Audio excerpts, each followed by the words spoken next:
hear me? Because I think the other. Okay.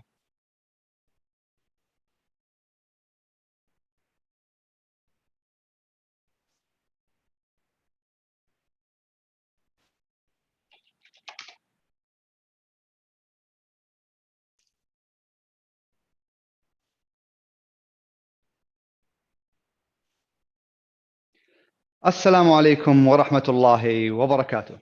Good morning, good afternoon, and good evening, wherever you are tuning in from across the globe. Welcome to the fourth day of Global Citizen and Leadership Final Proposals.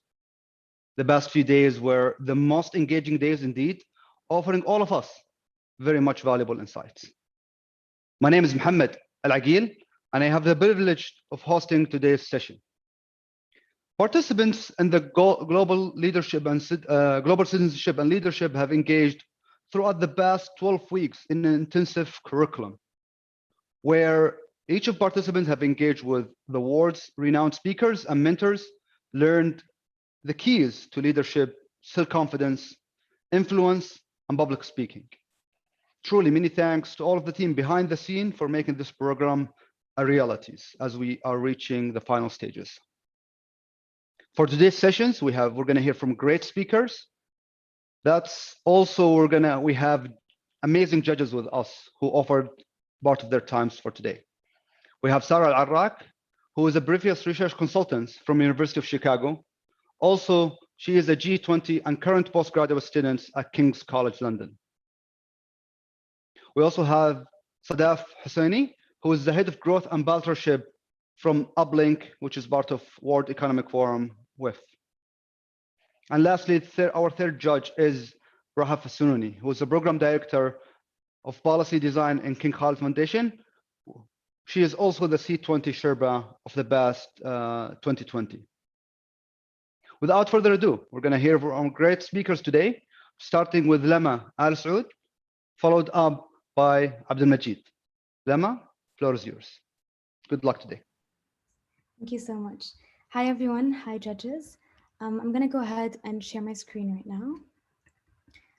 now. Please let me know if you can hear me well and if you can see me and everything's clear. Yeah, perfect. Wonderful. So, can anyone think of what these two characters have in common? They're both women. They're both wearing the hijab. They're both named Nadia, extra points for those who knew that. But most importantly, they both portray stereotypical Western representations of Muslim women. The Nadia on the right is from Spanish Netflix TV show Élite, who after removing her hijab was shown to be free and liberated from the oppression of her religion. The Nadia on the left is from British TV show Bodyguard, who was revealed to be a major part in an attempted terrorist bombing. I'm Lama, and as a proud Saudi Muslim woman, I can't be the only one who's frustrated to see us depicted as these two Nadias, either as terrorists or as oppressed women. While an authentic representation is crucial in all spheres of society, due to the short time that we have together, I'm going to mainly focus on the Western representation of Muslim women in cinema. So firstly, there is strong evidence of misrepresentation as well as lack of representation. The USC Annenberg study analyzed the top 200 movies between 2017 and 2019, and what they found was, to say the least, alarming. Out of the 200 movies, 92.5% did not even feature one female Muslim character. And out of the identified Muslim characters, only a quarter of them were female. To put this into perspective, that's less than 1% of all the speaking characters across the sample. Now, when they do appear, they're usually defined by their supporting roles of the protagonist or by their familial and romantic relationships. Examples of that include Diane from Ali's Wedding or Alia from Viceroy's House. But the numbers that I just gave you aren't just numbers. This failure of representation has real-life consequences that can be experienced by Muslim women as fear, specifically hijabi women. Fear of being attacked, fear of feeling like they're never worthy of inclusion in society, and even fear of seeing national policies go against you. Now, this is a reality. This is a dystopian reality for many Muslim girls and women around the world. You can see that from France's ban on the hijab for girls under the age of 18. And you can also see that from their crackdown on anti-Islamophobic groups. and unfortunately from the rising Islamophobic hate crimes around the world. 3 years ago, in the UK, an Englishman hit Zainab Hussein with his car, almost killing her. And in the US, a man attacked and cut a Muslim woman, leaving her severely injured. But sadly, you see these cases again and again and again and again. People don't just wake up and decide to hate on Muslim women. People believe in stories, and stories that you have to ask yourself whether you are complicit in perpetuating. The failure of representation can silence Muslim women's voices, including Saudi women. But Saudi Arabia has affirmed and proved that empowering women really is at the heart of the kingdom's Vision 2030. So to strive towards that goal and make progress towards that goal, they can shed light on their stories on a global scale and really be a leader in reversing these stereotypes. Ultimately, this could also positively influence the perception of Saudi Arabia in Western culture. Now, personally, I really want us to show the world, and specifically the people that I know, that truly to their core believe that hijabi women and wearing the hijab is synonym to submission. That in fact, most hijabi women are living their best lives. And I really want to show them our diversity, our successes, and our ordinary lives.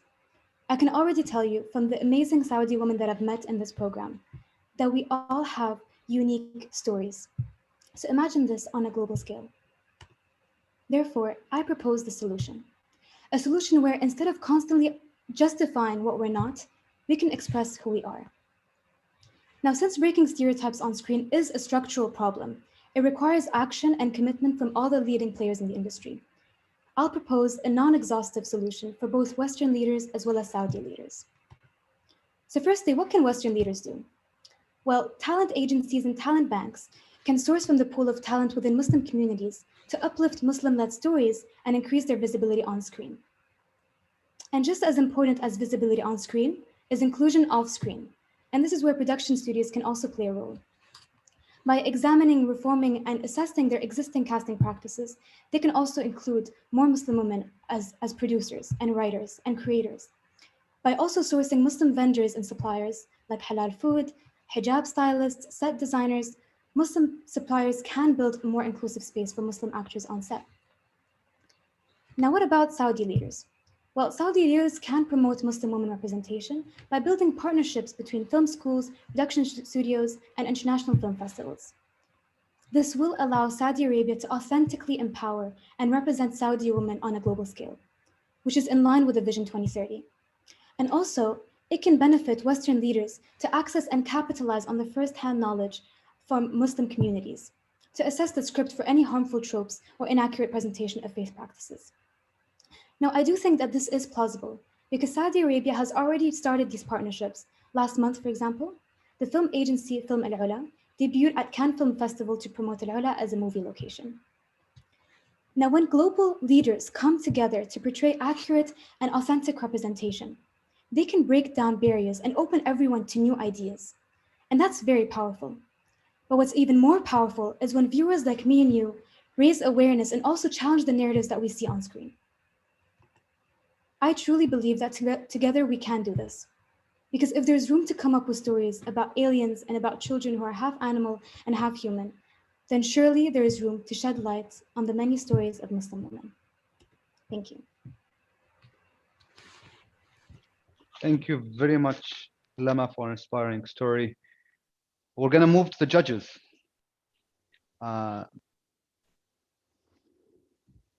We'll have the judges if anybody has any questions. I could come in actually. Well, Lama, thank you very much for such a great story. You are definitely a storyteller, and I see your passion, there. And I definitely agree with a lot of the stuff that you have said and you have shared with us.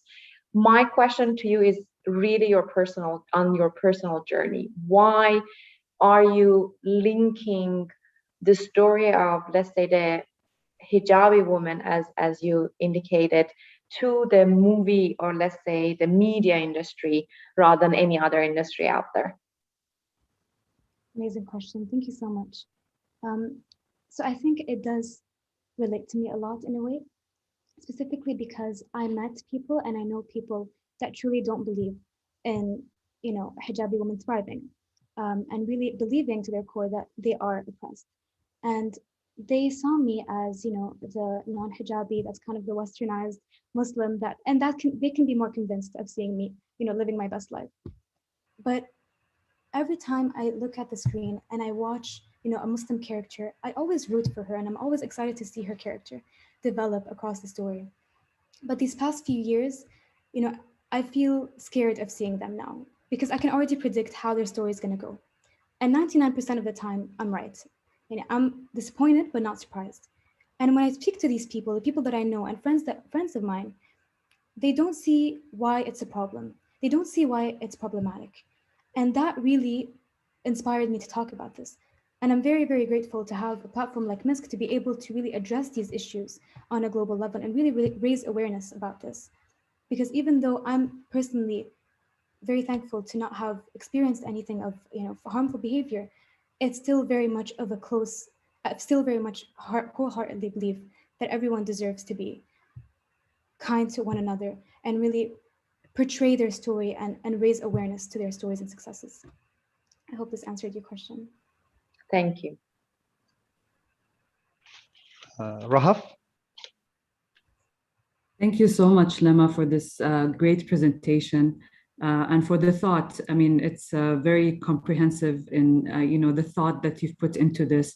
I'm very interested to learn about your views on the interplay between the local and the global. You focused so much on how we change perceptions globally when it comes to hijabi women. And I strongly believe that the youth have great power when it comes to changing perceptions, and that's amongst your biggest roles and responsibilities as part of the youth.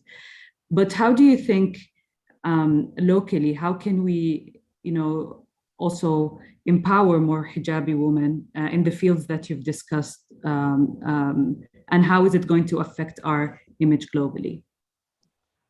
Yeah, definitely. That's a great question. So I think globally to really empower them, locally to really empower them, it has to come both ways in the sense of having both a top-down approach as well as a bottom-up approach.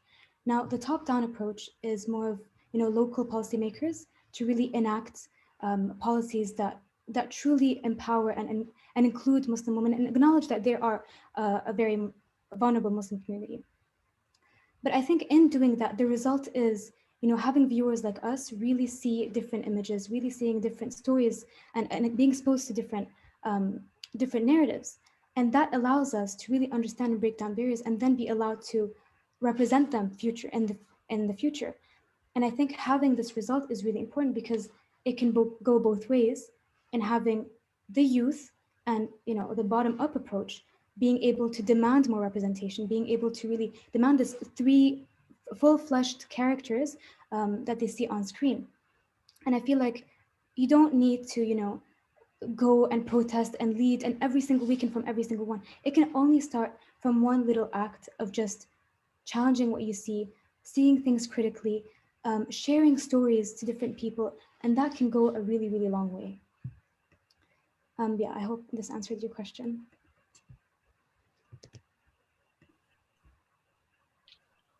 Thank you, Lema. Judge Sarah? Yes, so building off of my colleagues' questions, first of all, I would like to thank you for shedding a light on a very silent stereotype. And then building off of my colleagues' questions, so when you mentioned that you proposed more visibility on screen when it comes to international productions, do you mean, do you have something in mind where, for example, shed more light on the United States, since they are the ones that own the biggest media platforms like Netflix and Hulu, or all countries, nothing specific? So yeah, that's an excellent question. I think my solution is more, it's really exposing the narratives in all different parts of the world and not specifically targeting one country. Yes, by starting by the US or the UK that really have powerful, media connections, then yeah, that can go a long way already. But I think going beyond that and really knowing that every single country has a role is very important. So looking at, policies that if US or the UK start, there can be a potential domino effect, and that can also, influence other countries to take part in that initiative. And I think, you have to start somewhere, but my policies aren't specifically directed to our country. It's more just in general, leaders of the world. Thank you. Thank you very much, Lama, and our first speaker. Always a good start. We're going to move to our second speaker, Abdelmajid Al-Rifa'i, and on deck after him is Sheikh Al-Dakhil. Abdelmajid, floor is yours. Good luck.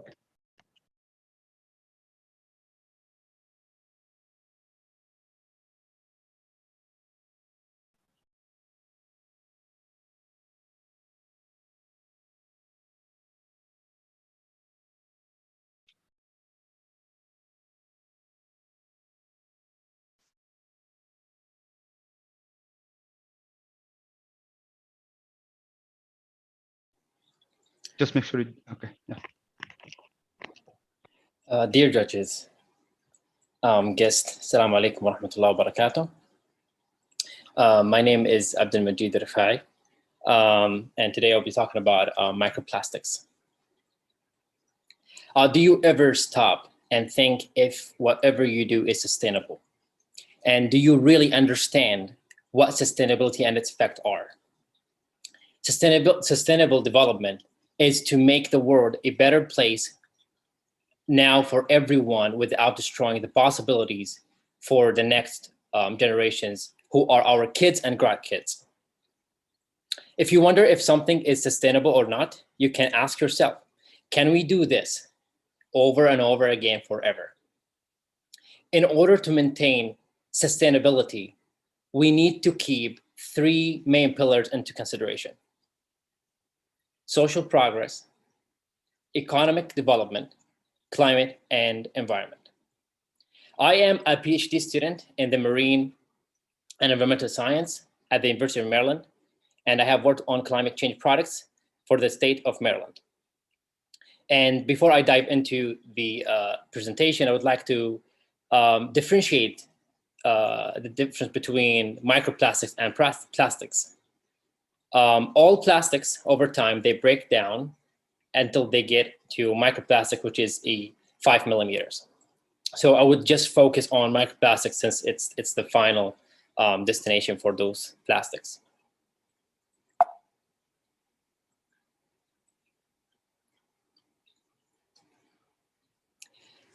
I would like you to take a moment and think about other struggles. Think about this coral reef bleaching. It's really lovely, the color, but when microplastics interact with this organism, it gets really bleached. Think about the plants, and when they block the growth of those roots. Think about the turtles and all the marine lives.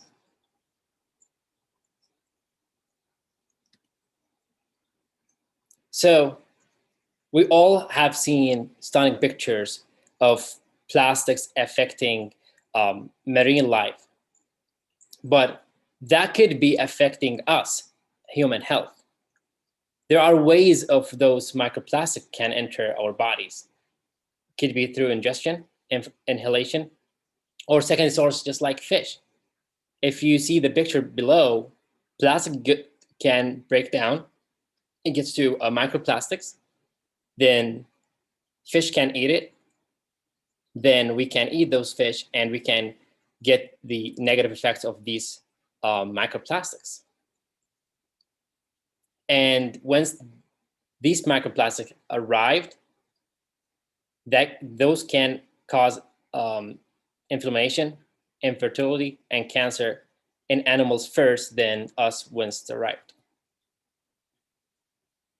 So solution. This is a very big issue that the entire world face. So it could be through three main steps. First, enforce public policies, and we'll get into success stories in a minute. But I'm really focusing on support environmental awareness programs such as competitions, grants, sharing some pamphlets and advertisement. And it's really important to be the flame to light up the way to others. An example, we all use this, but we can switch to have a sustainable option to protect the world. Here are some success stories. In the US, the Microbeads Free Waters Act, they prohibit the manufacturing, packaging, and distribution of cosmetics containing plastic microbeads. And recently, just found out in June 2021, in Australia, they prohibit selling and supplying and distributing single-use plastic. Also, we can do awareness programs such as competition, just like the MESC Sustainable Development Goals annual challenges. And there are many great environmental documentaries we can watch just to raise awareness. Let's think at a larger scale. If these effects of microplastics on human and living organisms are dangerous, the effects of plastics and other contributors are more dangerous to our planet Earth, such as temperature, flood, hurricanes, and loss of marine. I would like to conclude, a greener planet is a cleaner planet. Thank you. Thank you, Abdelmajid, for giving us an introduction, not introduction, on microplastic and solutions and policy change. I'll give the chance right now for our judges. Who would like to start? Sarah, floor is yours. Thank you, Abdelmajid. One of the solutions that you presented was to begin an awareness program. If that's the case, then is there a specific entity you have in mind to adopt this program? Or, and if so, is it a NGO or a governmental entity? Okay, that's a good question. Thank you so much, Sarah. I think it could be both, NGO or governmental entity.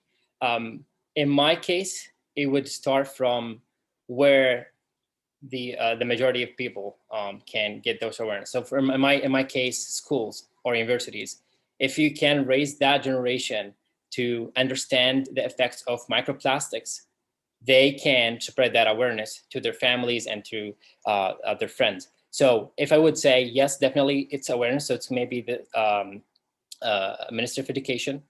But again, as I am located here in the US, I know there are federal entities we're working together, such as NOAA. We can spread that awareness to other schools, supporting grants and all of that. Thank you.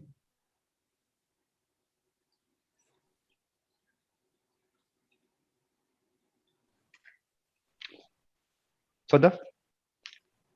I just saw Rahaf actually came in. Thank you very much. I think plastic is such a big issue and big topic, right, Abdelmajid, and thank you for putting that together. I do have a question though for you. You know, plastic goes, like microplastics go into many things that are also protecting us, including into the face masks, if you think about it, right? Unfortunately, the industry hasn't still come up with, let's say,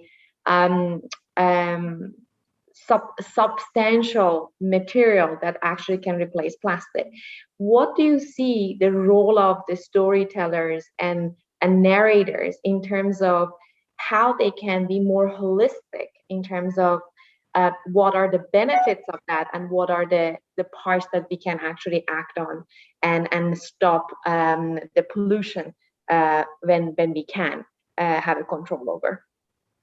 Yeah, that's a really good question. Yeah, once I heard that question, I always thought of Netflix, and they have announced a couple of documentaries. I think the power of storytelling is very important, because I can say plastic is bad, but are you gonna listen? Are you gonna do something? But if I can say it in a different way that you could, turn something in you that could, oh, I need to do this, maybe for me, maybe for other people, maybe for the environment. I do believe, yes, there are many initiatives of supporting awareness of microplastics. But again, I think it's how you say it, and that's what we need to work on. I think we need to work more on that. But that's some of the things we do at the center that I'm working at, is to how to reach to the younger generation and make them think of how this could be a problem to all of us. So I totally agree with you. Thank you. Rahaf?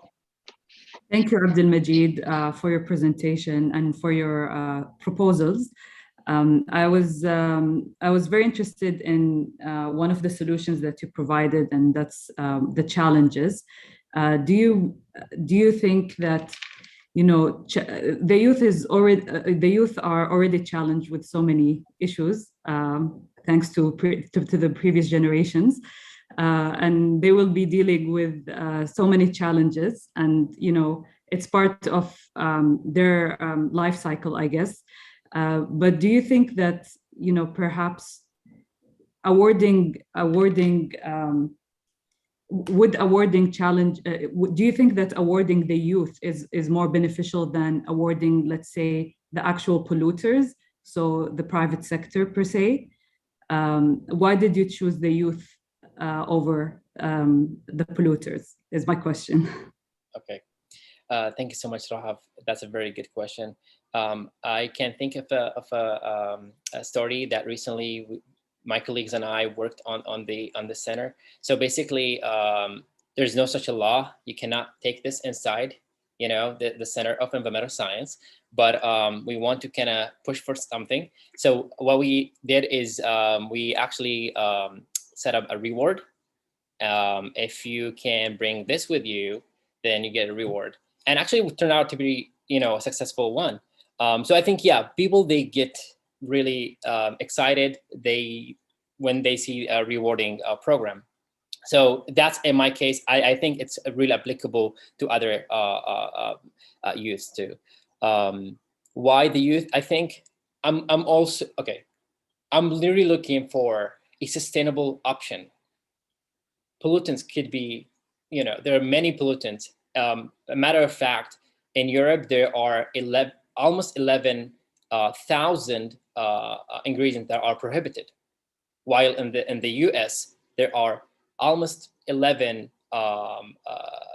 ingredients are prohibited for cosmetics. So it's just different of law. So I'm not working on how to determine if that pollutant is going to be prohibited. I'm working on, because there are many of them. But if I can give that awareness to the youth, because in the future there probably other things come into the way. So my point, why the youth? Because I am not looking just to let them know about plastics or microplastics.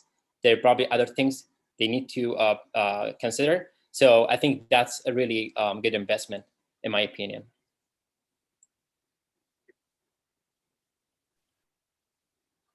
Fantastic. Thank you very much for our informative session and proposed solutions. We're going to move to our next speaker, Sheikh Al-Dukhil, and on deck is Yusra Al-Tabi. Sheikha, floor is yours.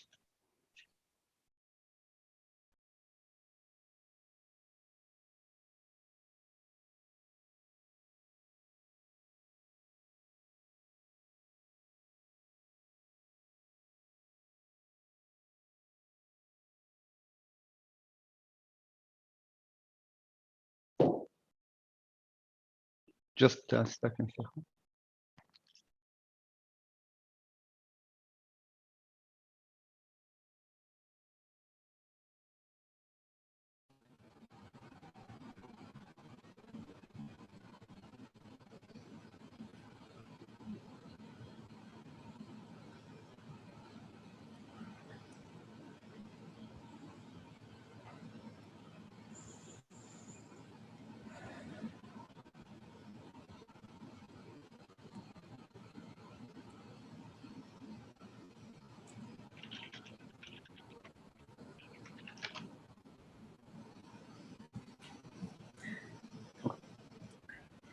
Hello, everyone. My name is Sheikh Adkhayel. I'm here to argue for inclusion and social well-being.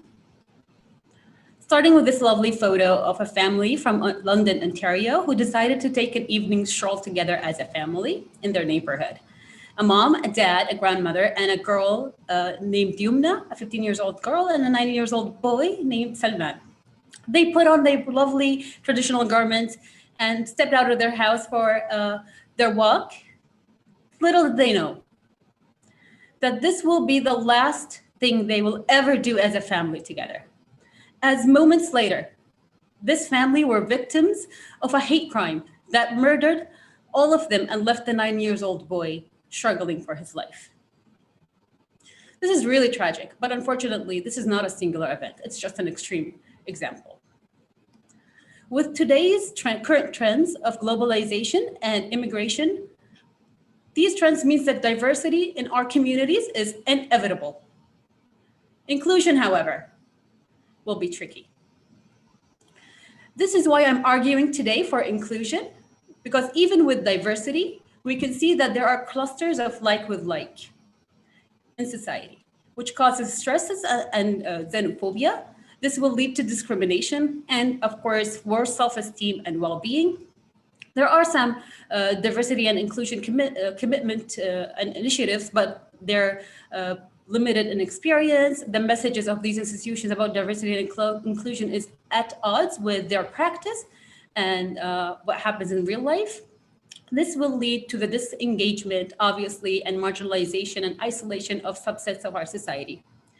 And that's quite problematic because it impacts our lives and our livelihoods and its own brand with the Vision 2030 themes, starting with health. Social isolation significantly increases persons' risk of diseases such as dementia and premature death, rivaling popular risks for death, such as smoking, obesity, and physical activity. And that's not something to take to belittle. When it comes to the economy, this is a great example from the United States post-World War II in the periods from 1960 to 2010. Over that 50 years period, immigration boomed. And this research found that diversity among college-educated immigrants positively affected economical growth. In fact, a 10% increase in high-skilled diversity raised the GDP per capita by 6%. When it comes to innovation, diversity and inclusion is a key driver for innovation. Obviously, by bringing unique viewpoints together, often sparks the breakthrough in thinking. And one research found that inclusive cultures are 4 times more likely to be innovative. So my proposal is a 3-pronged approach, and I'm trying to hit all sectors of our population, starting with the younger one, where we should target them in educational institutes, such as schools and universities, which are a focal point for our society to get exposure to one another by developing an app or a social platform that provides a safe space to bring students together across differences. And we can provide an incentive such as a free meal or a game for them to do so. Also, I propose a policy, a zero tolerance policy for discriminatory behavior, such as bullying and harassment. Now with the adult part of our society, we should target those in the workforce, whether it's private or public sector, by a top-down approach, ensuring the representation of diverse talent in leadership positions, and also striving towards a true meritocracy, where there is fairness and transparency in new appointments and promotions, and so on. And just like with the younger population, we need to target microaggressions by implementing mandatory zero-tolerance policy for discrimination. There's a section of our population that are non-institutionalized, and we need to reach them some way. Here comes the role for healthcare sectors and providers. Older adults and people with special needs could only have the opportunity for one-on-one face-to-face encounter with their healthcare provider. So the healthcare provider could identify people who are at risk of social isolation. And then I would urge healthcare sectors and institutions and hospitals to develop community resources and programs that will enable those individuals to socialize with one another and not be left out of the community. Thank you so much. I leave you with this beautiful quote about inclusion, and I would like to welcome any questions. Thank you very much, Sheikha, and your three proposal approaches. I'll leave the judges the floor for any questions. Right.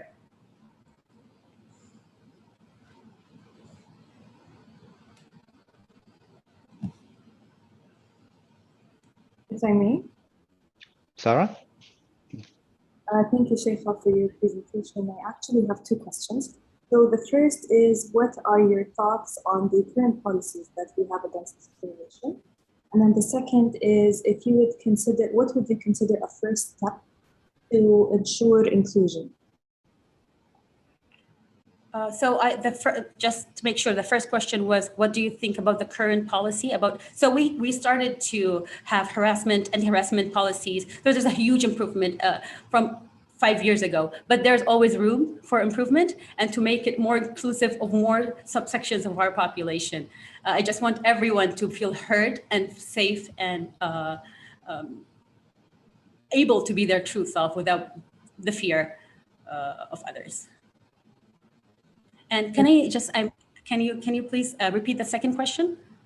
So the second question is, what would you consider a first step to ensure inclusion? First step in? The first step we should take to ensure inclusion. So the first step is starting with, I believe, the no tolerance for any discrimination policy, starting in school, teaching students everywhere that this is not okay. To say these comments to another person who's different from you are not okay. So starting there, and even in institutions like in the workforce, in public and private sectors, we should also have a no tolerance policy and a safe space for people to go to, probably the HR, but I believe we should expand on them and have a private part of the HR just dedicated for possible discrimination, because it starts with an example and an experience of someone for people to really click that this is not okay to do. Thank you. Thank you very much, Sarah. Sadaf, you have the floor. Sure. Thank you very much, Sheikha. It's a very interesting topic, and I think it's very important to give the attention. I would like to go back to one of the key elements of your solutions, which is about education, let's say. And I believe that education goes beyond the schools, right? Get quite a big chunk of our education starting with our family. I would love to know, and I'm curious to know if you have any thoughts in terms of how you go beyond the schooling and you go really to the education of the families, and are there any ways to change also those perspectives and influence? Yes. So I don't know if anyone has kids. Whenever your kids get exposed to a new topic in school, they come and they tell their mother all about it, their parents, all about it. So I'm hoping that it will have a ripple effect, and the community as a whole will start listening to these new topics, and this is by indirectly reaching those parents. But who knows, maybe the next step we could have a parents gathering in the schools and also educating the parents about, okay, your kid was suspended because he did this thing to that person who is different, and that's not okay, because the kid's behavior didn't originate from the kid himself. He thought it's okay from home. By ripple effect and indirectly reaching them through the kids, and also hopefully one day we'll have enrichment activities for the parents themselves or the caregivers. Thank you. Mr. Hafsanouni. Thank you, Sheikha, for your presentation and for taking on this very difficult challenge of inclusion. And I think I would love to hear your thoughts about, you have proposed a number of solutions. Which one of them, if you had to pick one, which one of them would you pick and why? The obvious one would be education, but I would go with health force, because a lot of people will focus on the younger generations, while the marginalized people with special needs or people who are elderly, those are the least cared for sections of our population. So I will have to advocate for those. Thank you. Thank you very much, Sheikha. We're going to move to our next speaker. Yusr, you have the floor. And please, a kind reminder to all of the speakers to stick with time. Yusr, you have the floor. Thank you, Mohammed.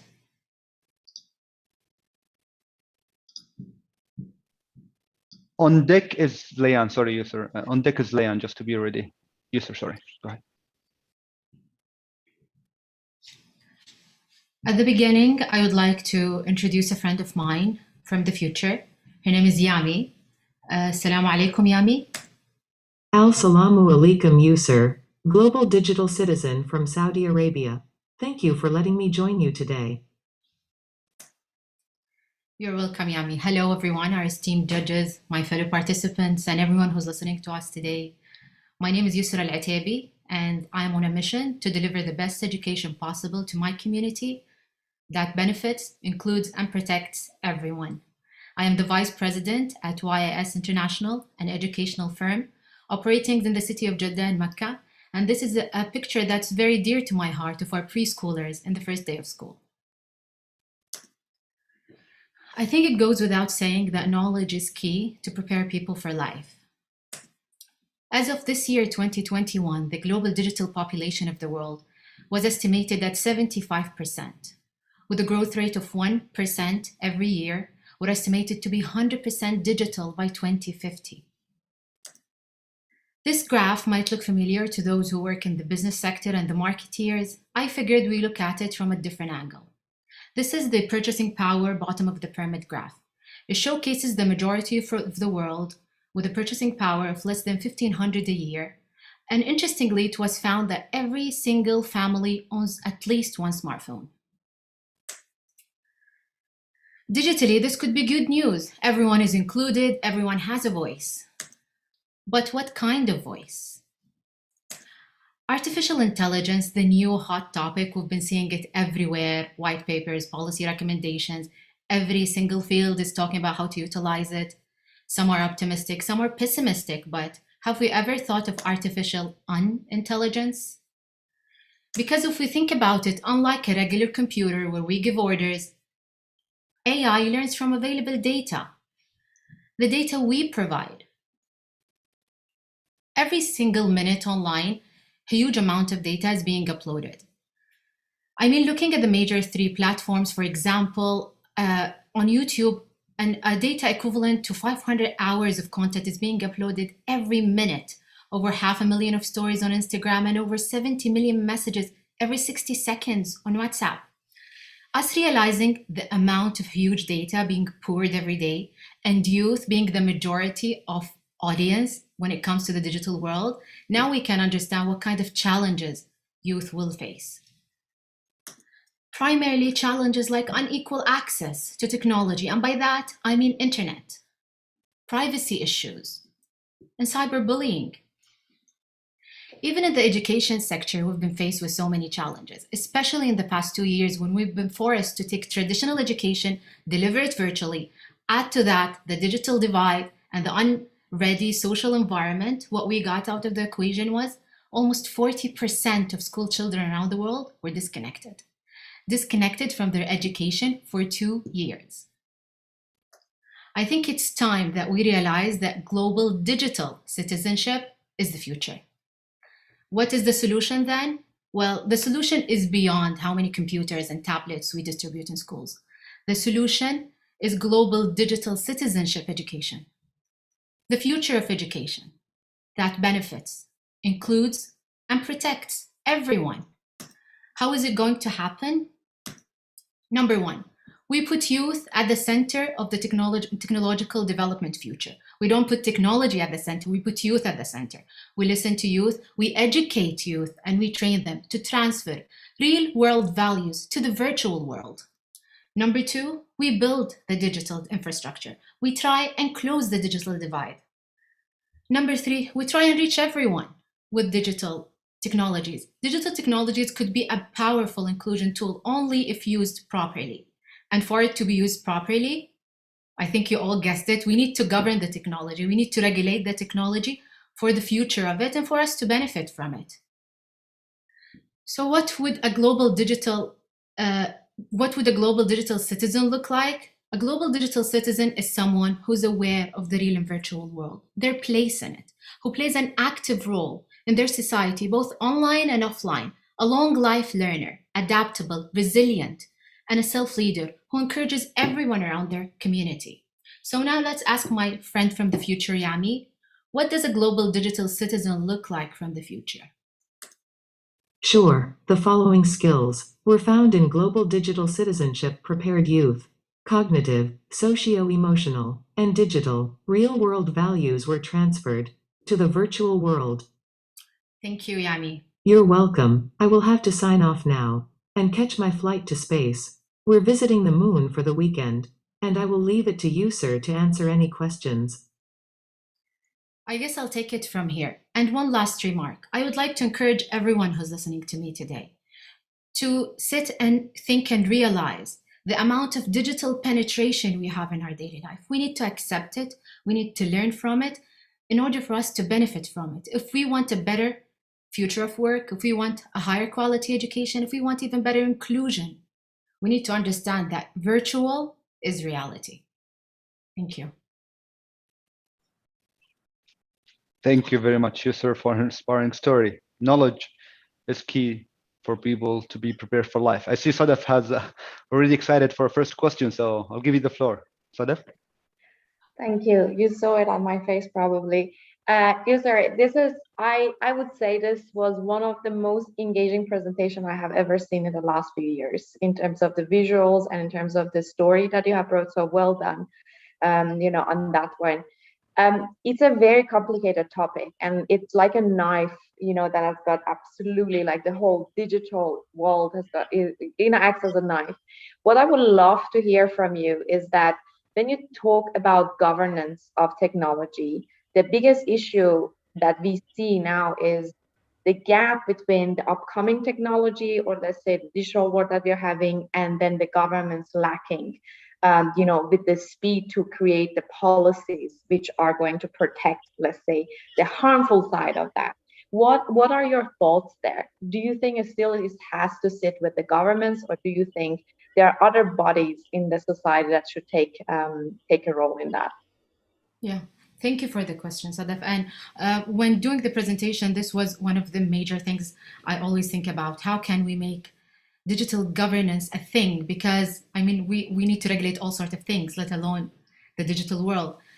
But speaking from where we're at now in Saudi Arabia, and as a Saudi young individual, I think we've done a great job, and I think we can set the example when it comes to governing technology. We have SDAIA, which is a regulating body for technology. The whole Vision 2030 is going full power toward like a digital future. We're accepting it, and we've seen it through the top-down level.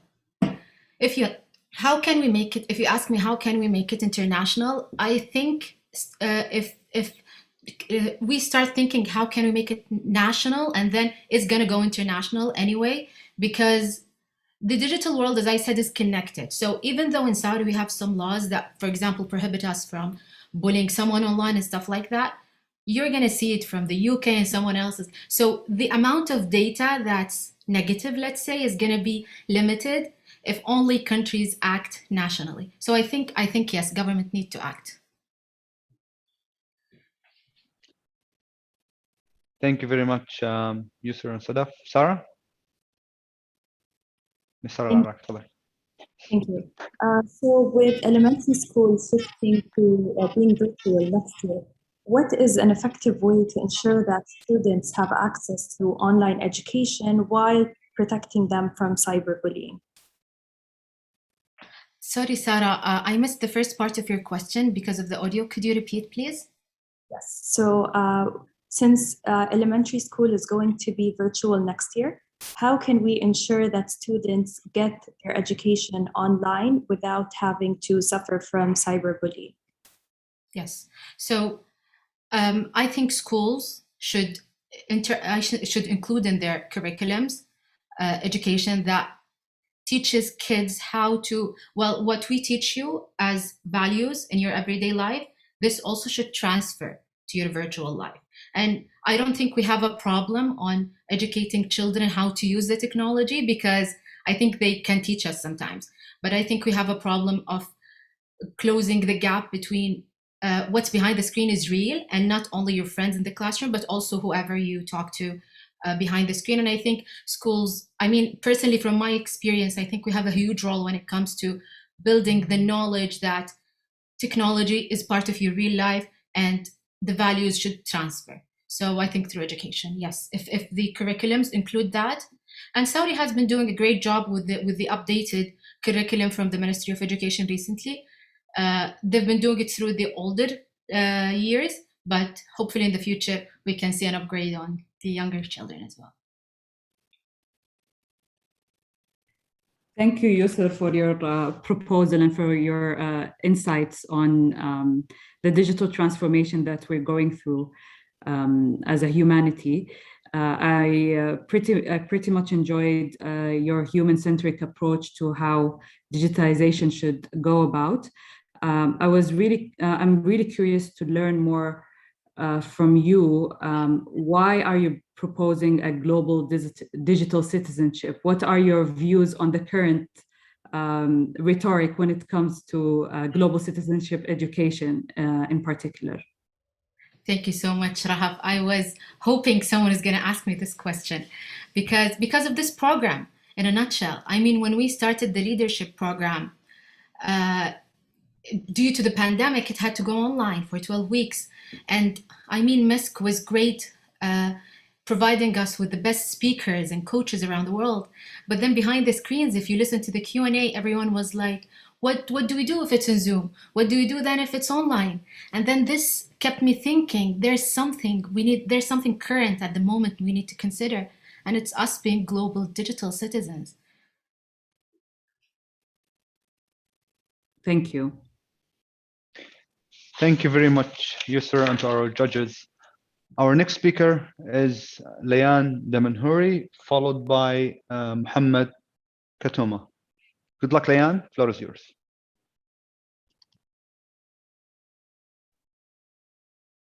Thank you. Is my screen visible? Yes. Okay.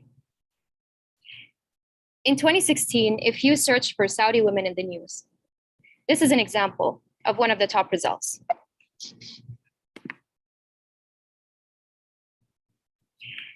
As a journalist in the English media in Saudi Arabia, I often wrote news articles such as these with the intention of showcasing Saudis from different walks of life, different perspectives.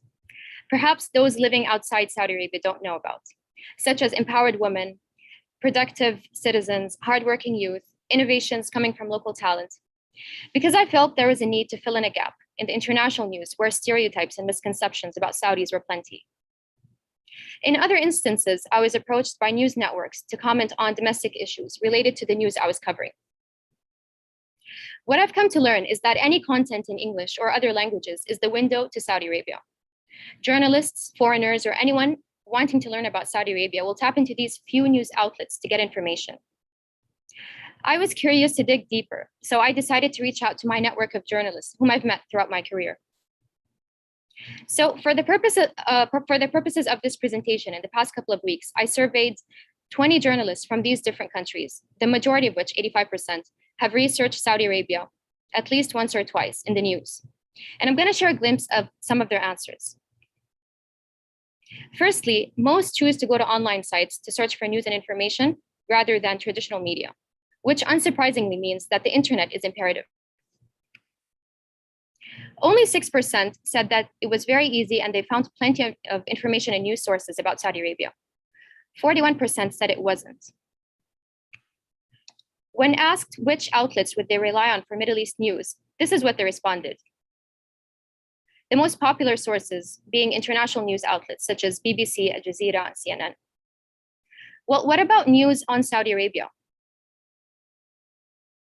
Similarly, even for Saudi news, international news outlets were chosen. none of the Saudi news outlets would receive as much traffic as the international ones.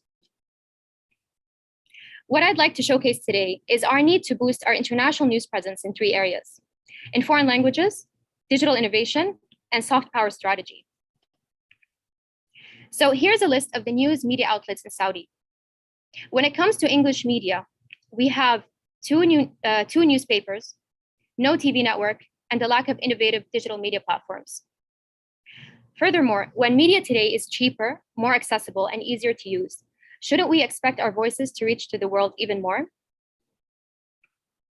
Well, it's not a surprise that traditional media such as print TV and radio have been losing business and audiences due to new technology.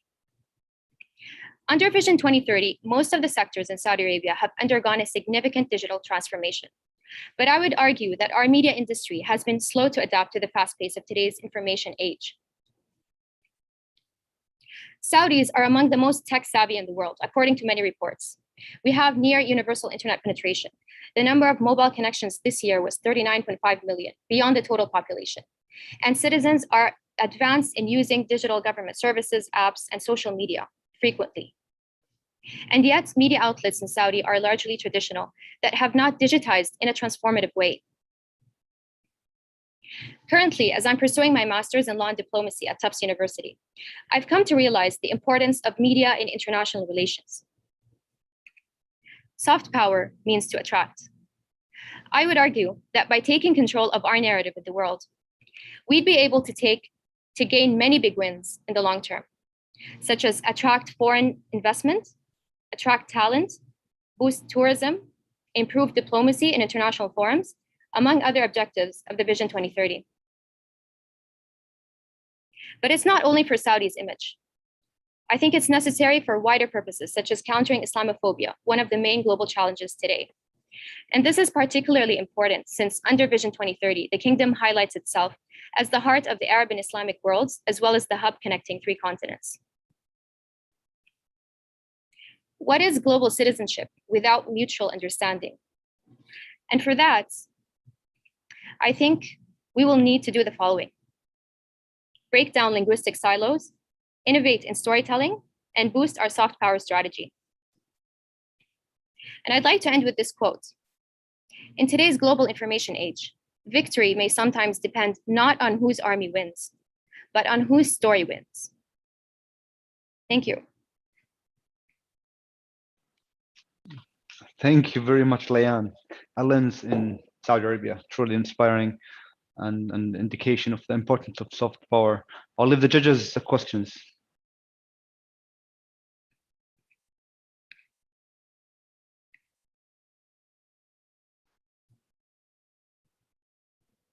I can go.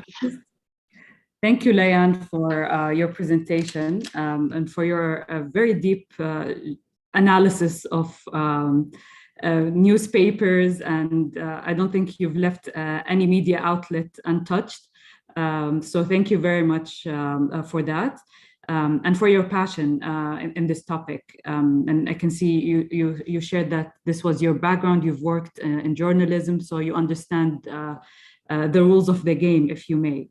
I really want to hear more about what you think in terms of the type of stories that are going around when it comes to Saudi. I mean, do you think that our outlets here in the country share compelling stories about the country and what's happening, as opposed to the other outlets that you've compared us with? Right. So in terms of quality of the content, I think we do have really good journalism and seasoned journalists in different parts of the kingdom. But what I'm saying is that we need to amplify, their voices and amplify these stories and make them more visible. And another thing is that why do we need an international news presence? Because we need to take into consideration the audiences who are, following this content. And so, what I think is lacking is that the news here that's been covered, although there are a lot of great stories, but the reason it's not reaching as much as we'd hope is because you need to provide a lot of context. You need to explain for these audiences who don't know much about the local context, and so that's when audience is important, and providing context, but also innovate in the way you're telling your story. And this is why I think there's a big gap. Saudis are very knowledgeable when it comes to digital media consumption, and they're always on social media, and we're very advanced when it comes to digital government services, like I mentioned in the presentation. So why is there this gap? We have all these tools. Why don't we use them as much as we should? Thank you. Sarah? Thank you so much, Diane. So you have presented multiple solutions, but out of all the solutions that you have presented, which one of them would you consider a quick fix to generate traffic to local news outlets? More international traffic, to be specific. Right. So I think there's been efforts for improving the digitization of local news outlets, like you said, but they're in Arabic. What I would suggest, the immediate thing to do is to focus on our English and foreign languages media outlets. And I think this is this will create a big improvement in very short time. Thank you. Okay, I come in, Muhammad. Layan, very informative for sure, the presentation. Thank you for putting it together. I do have an observation and a question for you, because if you really think about it, in the West societies or the West news outlet, the biggest news outlets are in the US and in the UK, not even in Germany or France. You see what I mean in terms of the international attraction to these news outlets. So do you have an example of non-British, non-American news outlets that are popular out there and they are non-Western? And can you draw, for example, maybe a couple of points as why you think they have been successful in their presence in that level? So you're right. I mean, we have a dominance of international news outlets coming from what I would call maybe the global north, or North America, Western Europe, and then you have it's a global phenomenon where even other countries are frustrated with this issue, because their narratives as well is being either distorted, or only selected stories from their communities are being out there in the news. And so you see countries like, for example, Russia coming up with Russia Today, Turkey coming up with TRT in 3 languages.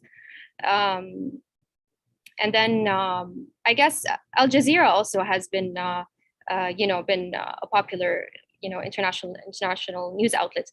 But I would, urge for an alternative and for more competition in the world, and not to let certain news outlets take over. Thank you. Thank you. Thank you very much, Layan, and our judges. Our next speaker is Muhammad, and on deck is Saleh Ghamdi. Muhammad, good luck, and the floor is yours. Thank you, Muhammad. I don't know if you can see my presentation. Let me know. Yes, on full screen. Sounds okay? Go. So thank you very much. So what is deep tech? And can Saudi Arabia be at the forefront of this emerging phenomenon? My name is Mohammed Qatouma, and I've been working in the area of entrepreneurship and technology commercialization for the past 3.5 years. So let's jump in and try to answer the first question of what is deep tech. So it's basically a classification of an organization, typically in the form of a startup company, with the main objective of providing technology solutions that are based on scientific and engineering challenges. So in another way, it's more of a marriage between science, engineering, and design thinking.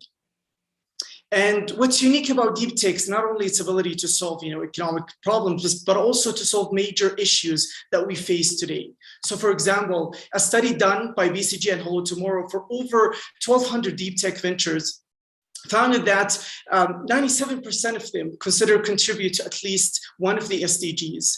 87% of them focus on good health and well-being and industry innovation and infrastructure. And further, 47% of them focus on climate action, sustainable cities and communities, and responsible consumption and reduction. So now that we know what is deep tech and we know its impact, let's take one of the prominent examples of deep tech in the global image, SpaceX for Elon Musk. So as a company, it's at the cross-section of chemical and material technology, software engineering, and vertical integration. And the story of SpaceX is very typical to a deep tech company. So it all starts with focusing on the problem rather than the solution. And the problem for Musk was the high cost of space exploration.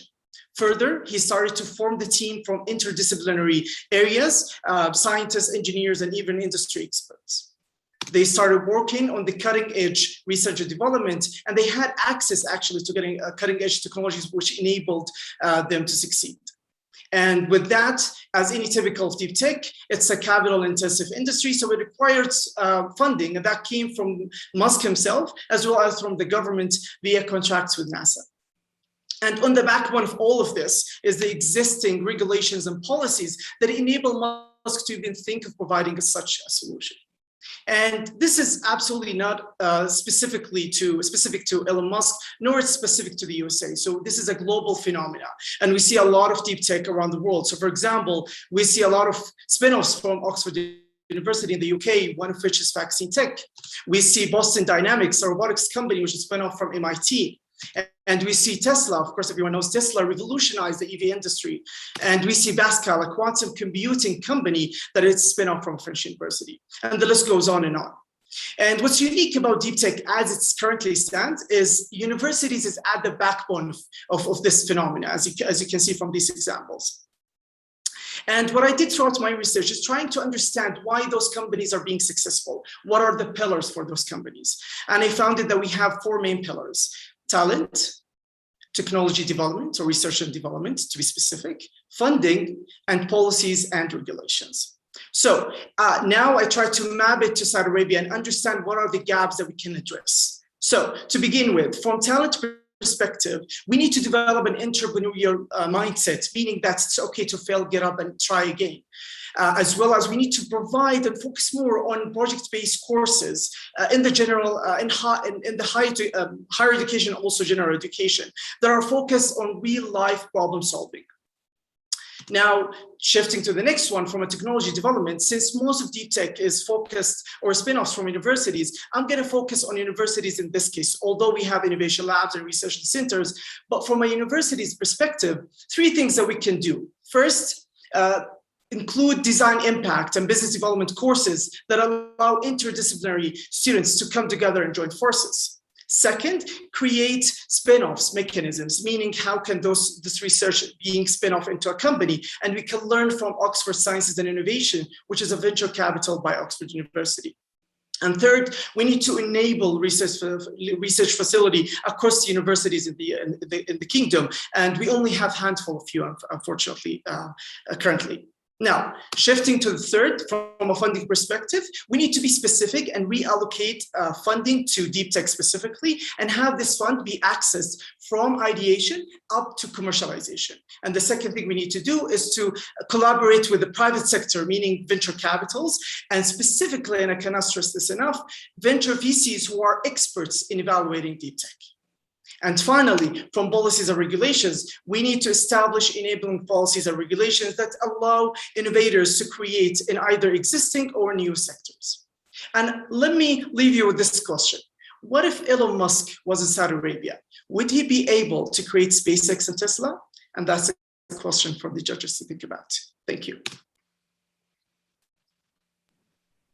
Thank you, Mohammed, for an inspiring story. Deep technology ventures, and the pillars. I know Sadaf will have to go first. Sadaf, the floor is yours. Thank you. Thank you, Mohammed. I love the question. And I would like to turn the question back to you. Imagine that you become the Minister of Innovation and Technology. What would you do to ensure people like Elon Musk actually get where they should, let's say? Such a great question.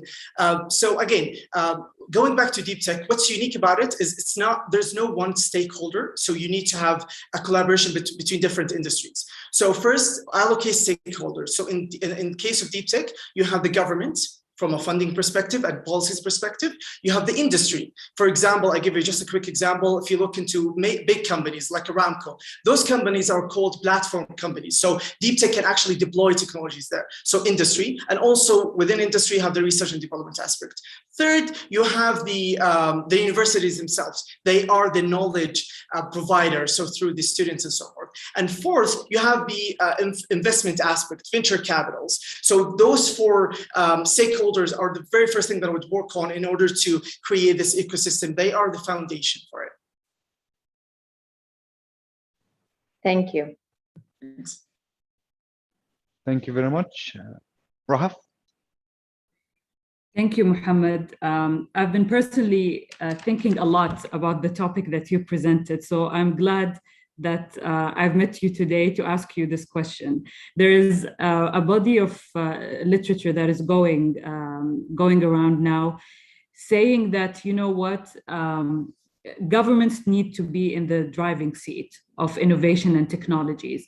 And so it's when the government left the driving seat to the private sector that we started struggling.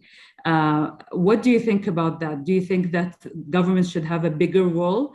And to be honest, when I was thinking about this, I was very hopeful about our country because, you know, the private sector is not doing its part when it comes to innovation. And I thought maybe we have a chance if the government leads this effort. So what do you think about that?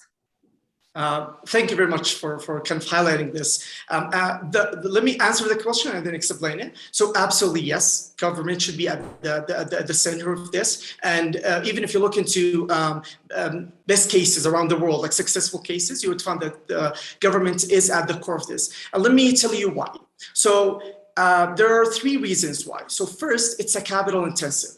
And if you look at it from an industry perspective or from an investment perspective, usually venture capitals won't go to such that level of investments. So you need to de-risk it before even before even make it appealing to the investment community. So that's the first thing. Second thing is, what's unique about deep tech is it's a long time span. So when you look at startups within e-commerce and fintech, which I don't care, honestly, they're not mere technology companies, they're more of a digitalization. But anyway, if you look into those companies, their lifespan from ideation to growth are very, very short. And that's what venture capitals look for. Versus deep tech, so on average, as it stands, is at least from 10 to 12 years to reach even the growth stage. And that's something that, again, the investment community won't be able to they don't have the patience, right? So that's why governments need to jump in. And the third thing, which is very critical, is, and that's throughout my research, is that and that's why I stressed the public-private partnership and how government should cherry pick venture capitals or VCs who are experts within deep tech. Because around the globe, there's a lack of VCs who are experts within deep tech. And the reason for that is you're talking about a fundamental research. So venture capitals doesn't have the tools nor the knowledge to how they can evaluate such companies from such an early stage. And that's why I mentioned the de-risking, that the government can de-risk up to a certain level, and then venture capital would take it from there and collaborate. So that would be the answer to the question. And thanks for bringing it up. Thank you very much for trying to summarize a very long answer. I can tell you have so much more to say. Thanks. Great answer. Sarah? Thank you, Mohammed, for your presentation. So a question that I've always had in the back of my head back of my mind is that ideas like SpaceX or Hyperloop, one of the reasons that they're being taken into consideration is the creator behind those ideas has the funding to fund them and research them. and not everyone has this privilege. So when it comes to scientists who have far-fetched ideas, but do not have the funding, how can they establish that? What would be a solution to establish trust between them and funders to enable those ideas? Absolutely. So thank you very much for this answer. Let me just clarify for everyone what Sarah meant by SpaceX. She's absolutely right. So SpaceX started with an initial fund by Musk himself of around 100 million. That was an exit by PayPal. So he had the capital. So now let's just go back to your question, Sarah. So that's, if you recall when I mentioned part of the universities is something called, you create venture capitals as part of universities. And one of the best examples throughout my research is Oxford Sciences and Innovation. This is a venture capital that was formed by Oxford University. It's a spin-off, so it has nothing to do with it, but it's part of Oxford. And they allow investors to invest in this fund. So you have, for example, the Wealth Fund, Oman's Wealth Fund is part of the investors there. So how can you solve this? Is you create venture capitals. And unfortunately, we don't have any universities in Saudi Arabia that has venture capital integrated to it, compared to Stanford, for example, which has a wealth of venture capitals there, not within Stanford, but they are part of Stanford. It's a separate entity. So again, to go back to the answer, you need to create a spin-off, a venture capital. We can learn from Oxford Sciences and Innovation, and this fund can be opened for anyone to invest. Part of this investment need to come from the government because of the de-risking. That would be the ideal situation as it stands. Yeah. Thank you. Thank you, Mohammed. Very passionate topic, and I can see you have great energy. So good luck, and thank you to the judges. Moving to our next speaker, Saleh Al-Ghamdi, followed by Samar Al-Yusuf. Saleh, good luck. Floor is yours. Thank you so much, Mohammed. And Mohammed, great presentation. All right, I'm going to share my screen. Hello, everyone. My name is Saleh Al-Ghamdi. Today, I'll be talking about leveling the playing field for entrepreneurs. I have previously built one startup, advised 3, and invested in 8. So I speak from experience with these startups. Let me start my presentation today with a story of an Indian family that moved to the US, specifically New York, in the early 2000s. That family, the child used to wait for his mother after school in the nursery, and the nursery was in a library. So the kid used to read after school the whole time. So he got infatuated with technology and fiction. So he made up his mind that he's going to be an entrepreneur when he graduates. And lo and behold, he actually started his business after graduation. His business was a success. Later on, it was acquired by a bigger company that was also listed in the stock market. So he took that money that he made and he invested in several businesses, successful businesses, including Uber and Twitter. Then later on in 2011, he started an investment platform for entrepreneurs to seek funding and also for entrepreneurs to hire talents. That platform today is the #1 platform globally for hiring and for fundraising for entrepreneurs. So his effect today is inspiring thousands of entrepreneurs around the world and also hiring thousands of talents. His name is Naval Ravikant. Why did I start my presentation with Naval? Is because I want to show that when there is someone who's inspired and encouraged, he can also become later on a source of inspiration for others, especially when they overcome their fears. So the founder's dilemma, when a founder wants to start, he's looking at the downside. So the downside can be a financial struggle. He can be looking at how can I get my funding? He would be looking at how can I deal with the regulators? I don't know how to develop a website. I don't know how to hire, let's say, CFOs and so on and so forth. So we can see the entrepreneurs always at the beginning of their story, at the beginning of their businesses, asking these tough questions, right? And not having enough knowledge. So today in this presentation, I want to address what are the challenges that the entrepreneur thinks about at the beginning and how can we tackle these challenges so the entrepreneur can become successful and have the Naval effect later on. So the challenges from my perspective are starting off seems hard and scary for the entrepreneur. Everything is vague. I don't know what's going to happen. Is the regulator going to change his mind or not? And so on and so forth. Basic knowledge is rare, especially in legal and financial matters. It can be tough sometimes. And the concentration of the current programs are on the main cities only, thanks COVID for making it available to everyone. And the solution from our point of view is the following. We want to create a playbook where the entrepreneur will select what is his weaknesses and strengths, what is the sector that he wants to work in, who is his potential regulator, how does he like to get his funding, is he going to seek an investment, is he going to seek a grant, is he going to seek a loan, and so on and so forth. So in this playbook, the entrepreneur will have access to knowledge and will know how to start and will know exactly how to tackle his challenges. When this playbook is available for the entrepreneur, he will be starting with less fear and more certainty of his success. Why did I mention having a playbook that is digital and accessible for everyone? Is because we want to have this impact.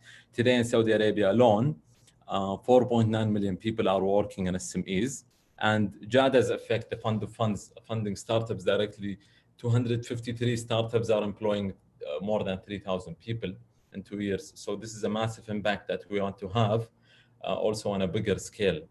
So now that the entrepreneur is navigated, he can start his business, he can have less fears, he can have more certainty that he will know how to tackle his challenges.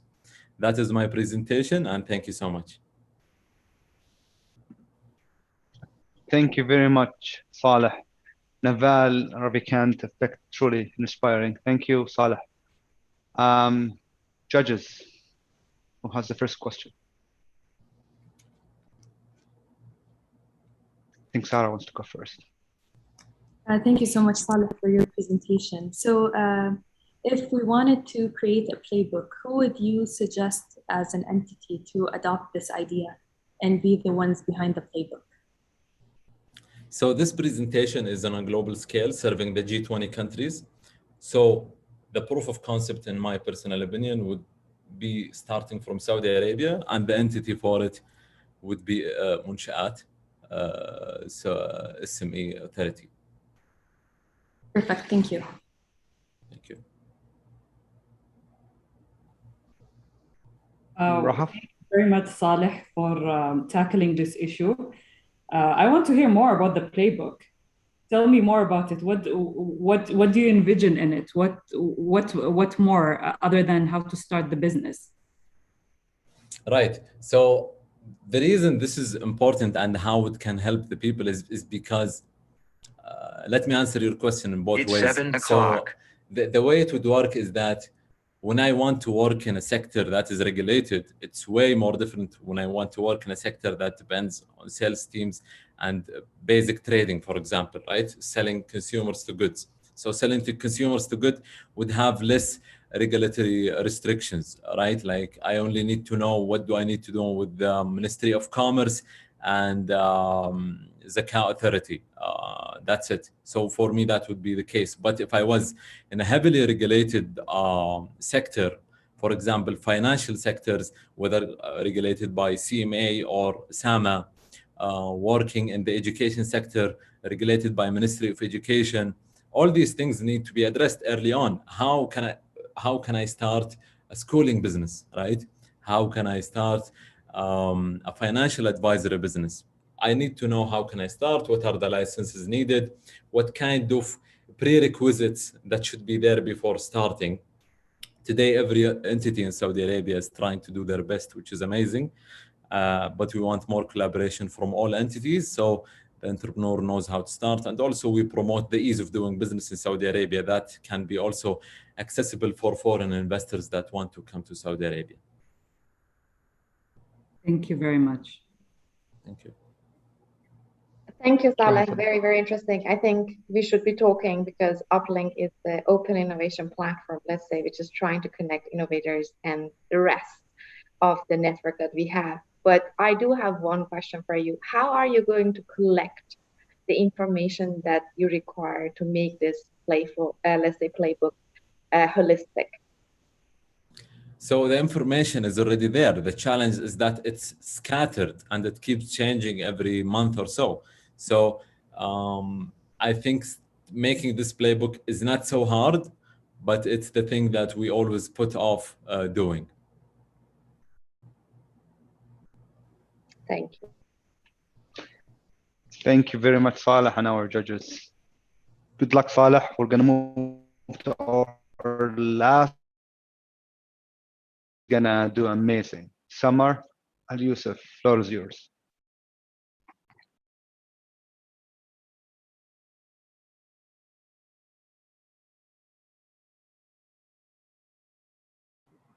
Burj Khalifa, a skyscraper in Dubai, or the tallest building in the planet. Imagine if the United Arab Emirates stuffed Burj Khalifa from the bottom to the tip of the building with $1 bills. Not just one Burj Khalifa, but 101,476 Burj Khalifas. That is $760 billion, the same amount of money that went into treating diabetes worldwide in 2019 alone. Diabetes is a ticking time bomb. In fact, Saudi Arabia is no exception. According to the World Health Organization, Saudi Arabia not only ranks the 7th out of all 195 countries in the world for the rate of diabetes, but the 2nd in the Middle East, with the 1/3 of its population either diabetic or pre-diabetic. As a result, the health and economic burdens due to the silent killer are predicted to rise to catastrophic levels, unless a wide-ranging program is incorporated. I'm Samar Al Yusuf, and I'm going to be talking about how embracing key trends in science and technology, such as wearables and telemedicine, can help us take a U-turn on prevalence rates of diabetes in the kingdom. First, let's ask ourselves this question: what are the underlying consequences of diabetes? Now, it's true that diabetes has some tangible complications, such as stroke, blindness, heart attacks, kidney failure, and even lower limb amputations. And these healthcare complications are tangible, just like the costs that I mentioned at the beginning are tangible. But there is more. There's the intangibles, the indirect costs of absenteeism, of lost productivity due to mortality related to disease, as well as unemployment due to disabilities that are related to these diseases. Not to mention the social burdens, the family burdens, and the suffering and the pain and the care that is given by non-paid care providers. So how can we alleviate these consequences? First, let's set the ground for what's already being done. Not only is Saudi Arabia's healthcare system treating all of those who are affected by diabetes, but the kingdom's Quality of Life Program 2020 aims to improve the quality of life in the kingdom through lifestyle modifications. Still, embracing and exploring the explosive growth in telemedicine can help diabetics and pre-diabetics can help them use whether implanted devices, wearable devices, or apps in order to be able to take and be able to see effectively and control their diet, their physical activity, their treatment plans, and key parameters like blood glucose levels, weight, and blood pressure. And that will ultimately improve the quality of life for the patients, because not only will it help the patients take risk mitigating measures, but it will also enable physicians in order to make treatment plans that are customized based on the patient's individual needs, especially during a pandemic where patient safety is of utmost importance. Using telemedicine will enable us to keep patients from having to go to the hospitals and potentially exposing themselves to catching the virus. So how can that be achieved? Through health policymakers. Health policymakers can consider policies such as integrating telemedicine into diabetic care to replace many of the in-person care visits, and that will enable patients to communicate with their doctors from the safety and comfort of their own homes. Secondly, developing comprehensive guidelines to ensure the quality of care, and that will require tracking progress over time to see the success of these policies. And thirdly, address issues such as patient information privacy to protect the patient's information from cyber attacks. Thank you. Amazing way to have our final presentation, Samar. Truly inspiring. I know Sadaf want to go first. Sadaf, floor is yours. Sure.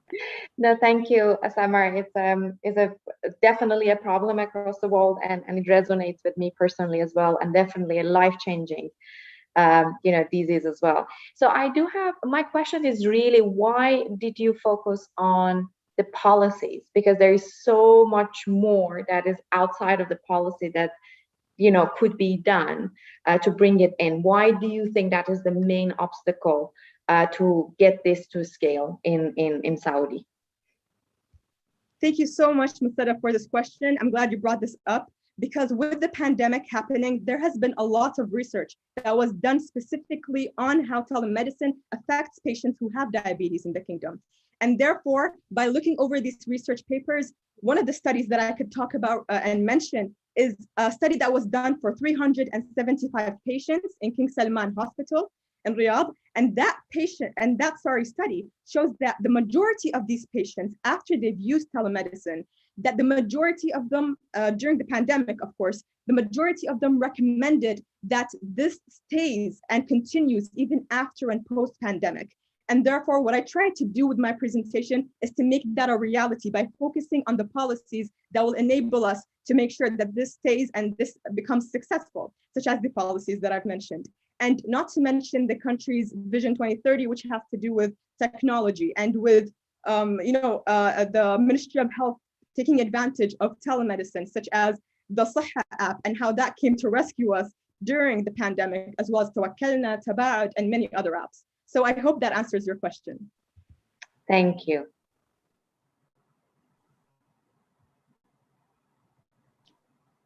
Sarah? Sure, thank you so much. Thank you, Samar, for your presentation. So my question is, how can we ensure quality when providing care through telemedicine? Thank you so much, Ms. Sarah, for this question. Now is an opportunity to go into that policy, because that policy, when it comes to quality of care, you see, when using telemedicine, we can either have undercare, which means that patients who require follow-up, there's a failure of kind of giving those patients that follow-up consultation through telemedicine. And then there's overcare, so unnecessary consultations for the patients. And therefore, these policies aim to help us achieve the perfect quality of care, meaning that the treatment that is being given to these to these patients is exactly what allows us to achieve the best possible healthcare outcomes in these patients. And that's also where I mentioned keeping track of progress over time, because you see, we can take input from the patients through studies to see how effective the quality of care is for these patients. And by receiving that input, we can ensure the success of these policies. So I hope that that answers your question, and thank you. It did, thank you so much.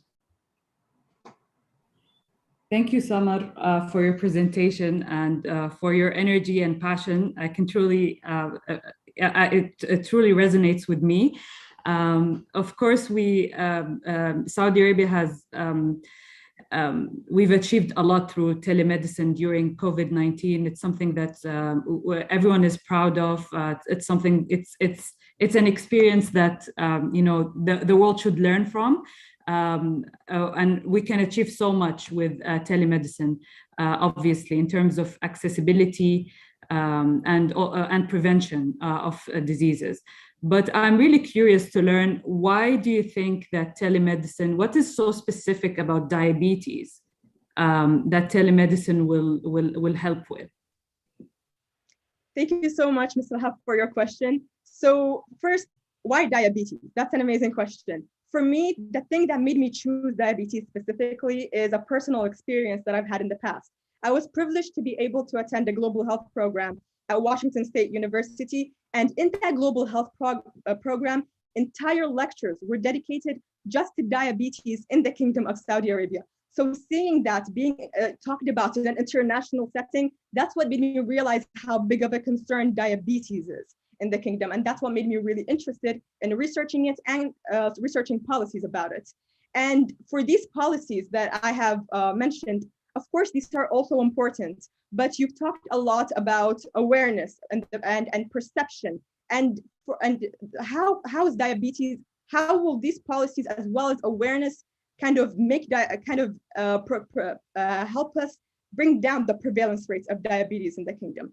So in order for us to take that into consideration, using telemedicine, to answer your question, using telemedicine, there are so many negative perceptions about telemedicine, whether it's about its ease of use or its usefulness, because people who don't have hands-on experience with telemedicine, they might be afraid of the unknown, and they might be afraid of using these devices, or they might not trust them. And therefore, using telemedicine and kind of raising awareness on how telemedicine can be used and the prevalence rates of the kingdom, that can really help us in having the general public aware by telemedicine itself, and having the general public aware about the prevalence rates in the kingdom and how to bring those prevalence rates down by, for instance, giving them the signs of diabetes, and that will help them know if they have diabetes, and that will help us in prevention later on, because they're going to seek immediate care after they see those signs in themselves, or even risk factors, which has to go with improving their own quality of life. And so telemedicine is that has been utilized a lot during the pandemic, and continuing to use that after the pandemic will definitely, according to the studies, have high levels of satisfaction by the patients. So I hope that answers your question. It does. Thank you. Thank you very much, Summer. Friends and colleagues, I'm afraid we're coming to an end for today. I hope that you truly enjoyed our esteemed speakers with this informative, inspiring, and truly inspiring final proposals after this program. And an appreciation also goes to our esteemed judges, Sarah Al-Arrak, Sadaf Husseini, and Rahaf Suni. Truly, thank you for allowing us some of your time. And most importantly, the appreciation also goes to the program team behind the scene who made this program a reality. Sheikh Al-Sununi, Uthman Muammar, and I cannot name all of them. Truly, thank you very much for giving us the opportunity. Lastly, please stay in for our final day tomorrow at 5:30 p.m. KSA time for the final day of the Global Citizenship and Leadership final proposals. Good luck tomorrow. Please take very good care of yourself and stay safe.